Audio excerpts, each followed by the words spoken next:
much, Chairperson, sir, for having given me this opportunity to speak on this anti-maritime piracy bill. At the outset, I would like to associate myself with the Honourable Member of the Parliament, Dr. Manish Tiwari, to change the nomenclature as Maritime Anti-Piracy Bill.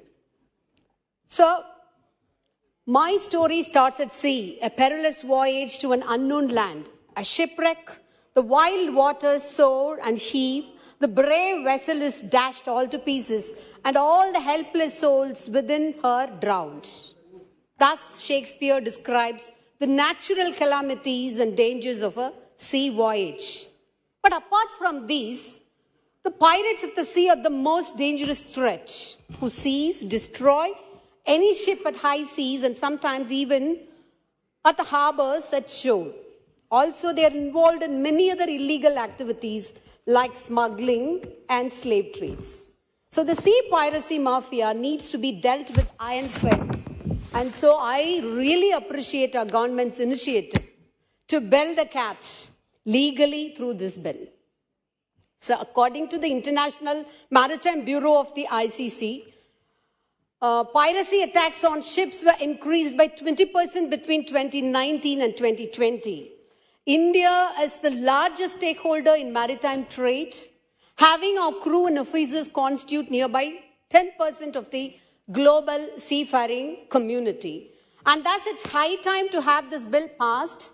And we have our Union Minister here right now for the External Affairs, Dr. S. Jaishankar, who has labored much to bring this bill to see the light of the day. I appreciate wholeheartedly his efforts and hope this will bring sea changes in the Indian maritime history. Sir, the Union is bringing the law as part of the commitment made by India while signing the United Nations Conventions on the Law of the Sea, UNCLOS, in 1982, and the UNCLOS was ratified by India in 1995. I welcome this bill, but would like to draw the attention of this august House through you to some major incidents. Sir, the introduction of this bill comes after some days after 18 Indians aboard a crude oil ship carrier were kidnapped off the coast of Nigeria. Some time ago also, the House would not have been forgotten. An incident had been reported about our fellow Carolite fishermen being killed by the authorities in an Italian naval ship. And since there was a lacuna in the legal system, much had been deliberated and spoken about, and even when we were waiting for the offenders to be punished, they were just let go, which was a very sad thing. And I'd like to bring those things, incidents, to the attention of this august House, because that's how this bill seems to be very, very important. So, to have a separate domestic legislature on piracy, as well taking care of the fellow fishermen from all the states of India is also very, very important. Yes, yes. That's the point I would like to make here. So far, we have to rely on the Indian Penal Code relating to the offence of wartime piracy in India, and the penal codes are only applicable up to territorial waters. Also, the international naval presence in the Gulf of Aden made the pirate to have a paradigm shift to east and southwards. So, everybody's eyes are now up to the southern part. I appreciate the initiative to pass this bill after so much mulling over and discussions from 2019 onwards, as have been pointed out by my esteemed colleagues. However, during the 15th Lok Sabha, a redrafted bill was presented and it was lapsed. So why I am just pointing out the detailed efforts is, while so much effort have been taken by the Union government, showing keen interest and evident interest to safeguard Indians, our trade and other seafaring activities, sheer neglect has been shown to our Tamilian fishermen throughout. Aren't we the sons of Bharat Mata, as you proudly say?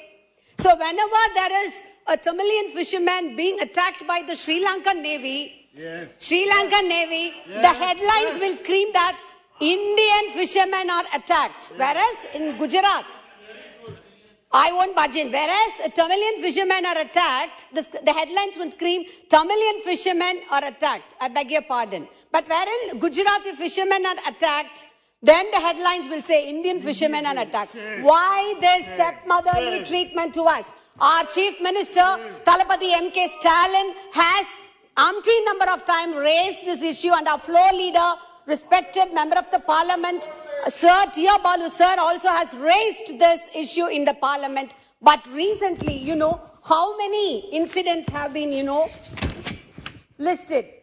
See, 600 fishermen have been killed in the recent times, and thousands of their fishing vessels seized and damaged, more than 600 in the last 30 years. But the government is not taking any stringent laws through legal actions rather than negotiations and table conferences and diplomatic talks. Also, sir, another important thing is, I would like to bring to your kind notices regarding the Kachativu. Yes. Sir, Kachativu was ceded to Sri Lanka in violation under the 1976 agreement, but without the approval of the two houses of parliament. Diplomatic efforts are of no avail considering the fishermen and other issues. India should step into action to reclaim and bring it under our sovereignty. If necessary, the International Court of Justice may also be approached. Sir, no doubt, I welcome this wonderful, important piece of legislation whereby the union government is empowered to notify designated courts for the trials of piracy, and also to increase the scope of maritime navigation beyond the territorial waters to cover economic EEZ. So I have a request here to the Union Minister, kindly set up one or more courts of sessions in southern parts, especially in Tamil Nadu. Yes, yes. That is our kind request. Yes. Especially in Tamil Nadu should be set up.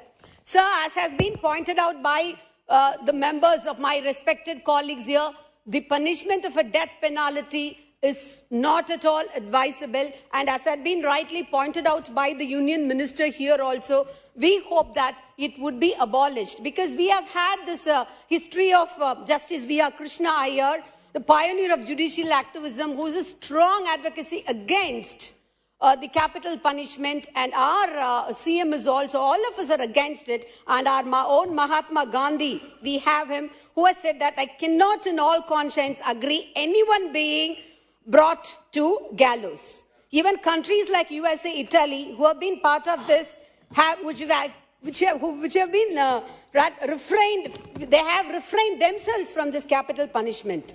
Sir, I have a few suggestions also apart from this. The standing committee has stated the role, the one particular point, that the role of the state government has to be clearly defined. Yes. In order to emphasize and promote effective coordination mechanism. So kindly take that also into account. And again, sir, one more point. There is no mention of international cooperation for the repression of piracy in this bill, which should be addressed. And since our Prime Minister has proudly announced as the head of the G20 summit that one earth, one family, one future, I'd like to request our Honorable Union Minister through you, sir, that he has to consider our fishermen from Tamil Nadu also, because local issues are very, very important and it needs to be addressed. We are very happy. We welcome this bill, but still they have to take into account the plight of our fishermen. Hence, with all these suggestions and requests, I'd like to ask the Honorable Union Minister through you to take into consideration of the above points as well before passing the bill. Thank you very much. Very good. Sri Redappa. Sri Redappa. Sir, I would like to thank the Honorable Chairperson for giving me the opportunity